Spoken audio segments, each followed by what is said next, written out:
Hey everybody, today I'm going to teach you how to play a parallel colors riff. This riff is from the song Elixir on our Terminal album. The reason that I picked this one out is because there's a lot of variety to the riff and it's personally one of my favorite riffs from the album. Before we get into the learning, I want to tell you about some of the technicalities of the riff. This riff is built around the F sharp minor scale, which most of the song is constructed around that as well. It's played to 230 beats per minute. It's in Curtis's favorite time signature, which is 3/4, and it includes a lot of economy picking techniques. The first piece that I would like to show you is what's happening behind the riff.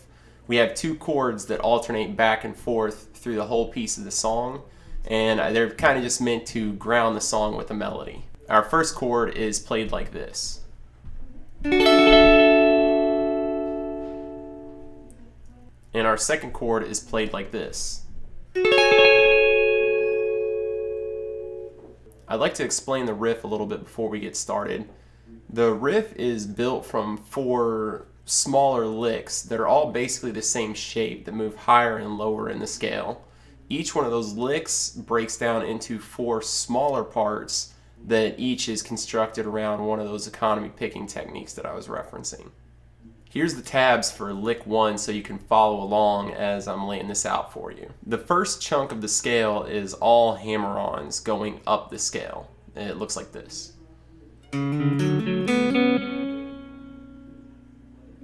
The second piece of the riff is alternate picking coming down the scale and looks like this. When put together, the first half of the lick plays like this.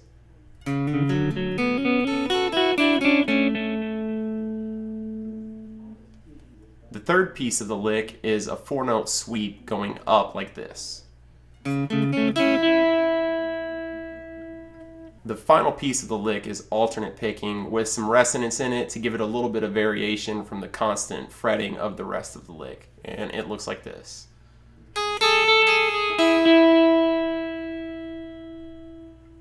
The whole lick played together should go like this.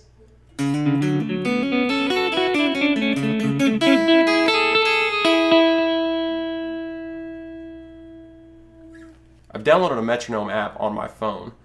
Since this riff is played to 230 beats per minute, I'm going to set this to half speed at 115 beats per minute.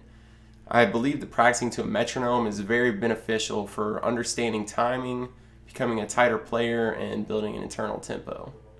Here's lick 1 played to 115 beats per minute.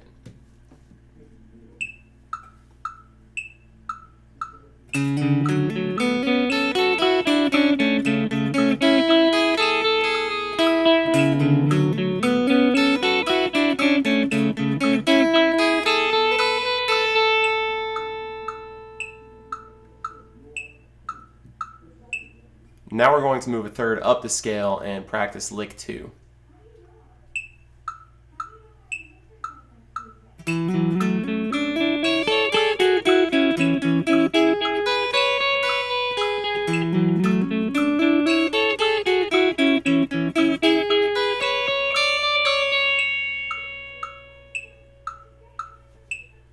After playing lick 2, we move back up the scale to lick 1. We play it through again just like we did the first time. For the final lick, we're going to move down from our starting position by a fifth.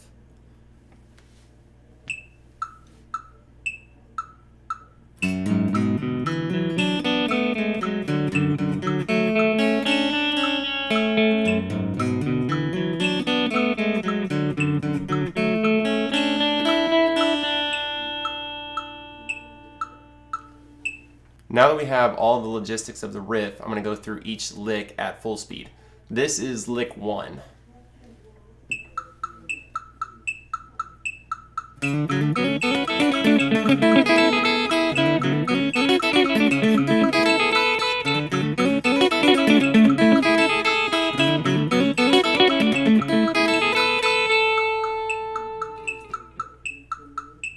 This is lick 2 at full speed.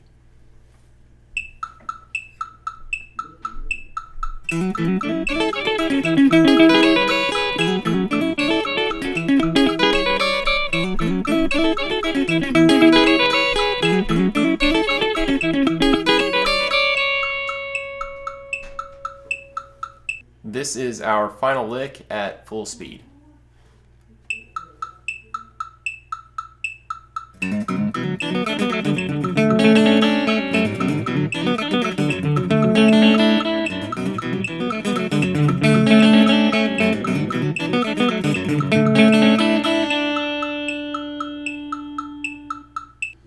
And there you have it. If you're curious about my gear at all, this guitar is a Schecter C1. It's a neck through. It's all one piece. The pickups that I installed in here are Seymour Duncans. I got a JB and a 59. I play this riff on the neck position as I do with most of my clean riffs. This is actually the same guitar that I used on the album as well. If you're curious about the tones, I'm actually playing through an Axe Effects now. The amp that I'm using is their modeled version of a Fender Super Reverb. The only effects that I've got on it are a delay, and that's it. So now you know all of my secrets. Give it a shot. Love to see some videos of you guys shredding. Peace.